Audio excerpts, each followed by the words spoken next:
పిల్లలు చాలా మొండిగా కోపంగా తయారవుతున్నారా? మీ చేయి దాటిపోతున్నారా? అలాంటి పిల్లలను మీరు చెప్పిన మాట వినడం లేనప్పుడు మీరు చేయాల్సింది ఒకటే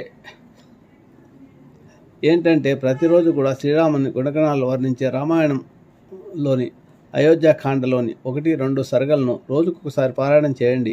ఇలా కొన్నాళ్ళు చేయడం ద్వారా తప్పకుండా మీ పిల్లల్లో మీరు అడగకుండానే, మీరు వారికి చెప్పకుండానే, మీరు వాళ్ళని కంట్రోల్ చేయకుండానే, అదుపులో ఉంచకుండానే మార్పులు వస్తుంది. వాళ్ళు వచ్చే మార్పుని మీరే గమనిస్తారు.